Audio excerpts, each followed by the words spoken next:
Philips villa सोसायटीमध्ये मी गेली 18 वर्षापूर्वी घर घेतलं. 2011ला मी घर घेतलं. माझं नाव पांडुरंग सावंत. घर मी आणि माझ्या बायकोच्या नावावर आहे. आणि याच्यानंतर आम्ही 2 वर्षानंतर बिल्डिंग डेमोलिशन केली, रिडेव्हलपमेंटला गेली. त्याच्यानंतर बिल्डरने आम्हाला 1 ते 2 वर्षाचं 3 वर्षापर्यंत काहीतरी भाडं दिलं असेल, ते मला पण नाही आठवत आहे. त्याच्यानंतर त्याने आम्हाला आजपर्यंत भाडं दिलेलं नाही आहे. याच्यामध्ये आमची फसवणूक झाली आहे. त्याच्याकडे वारंवार तक्रार करून सुद्धा तो आम्हाला बोलायचा की आत्ता देणार आहे मी बिल्डिंग बांधून, तुम्ही 2020ला घ्या, 22ला घ्या, असंच चाललंय त्याचं. त्याच्यानंतर त्याने आम्हाला काहीही म्हणजे न सांगता त्याने बिल्डिंगमध्ये काही कारभार चालू आहे आणि आमची याच्यात फसवणूक झालेली आहे.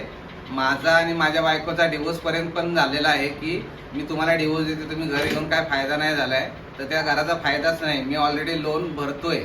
2 वर्ष माझी बिल्डिंगची लोन भरायची बाकी आहेत फक्त, तरीसुद्धा मला घर ताब्यात अजून मिळालं नाही आहे. मी शिवराम सोलिया फिलिप्स विलामध्ये B208मध्ये राहायला होतो. आता हे 2013पासून अशीच परिस्थिती आहे की आम्हालाही असं एकदा भाडा दिला त्या पाटीलने आणि त्याच्यानंतर 2-3 वर्षांनी असं बिल देतो पोजेशन, आणि कोणालाही असं माणसाला दिलं आहे की त्यांना कुठल्याही कायद्याची, कोर्टाची, जजची भीती नाही आणि मनमानी व्यवहार करतात आणि आम्हाला कोणालाही सांगत नाही ते लोक.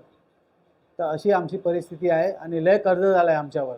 आम्ही बी लोनने घेतलेलं BMCचा आणि आता मी रिटायर बी झालो आहे. अशी परिस्थिती आहे सर. ते बालाजी डेव्हलपर आणि सुरसिंग पाटील त्यांनी माझ्याबरोबर एग्रीमेंट दिलेलं, त्याचे एग्रीमेंट माझ्या घरी आहे. सुरसिंग पाटील म्हणून आहे. नमस्कार, मी यश वागरे.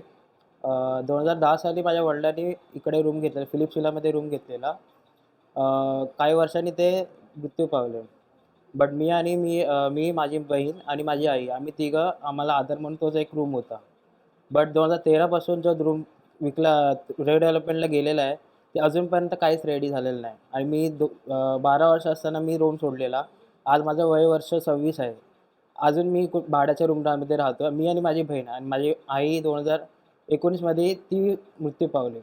तर मी आणि माझी बहीण, आम्ही दोघं कसं तसं आम्ही जीवन जगतो आहे. आम्हाला खूप कष्ट होतात रोजच्या ह्याच्यामध्ये राहण्यामध्ये. आम्हाला खूप म्हणजे बोलतात ना, फ्युचर कसं आम्ही प्लॅन करू आम्ही समजत नाही. तर आम्हाला एक आधार आहे. ती एक असेल तर आम्हाला पुढे कसं आम्हाला स्टेबल होता होईल.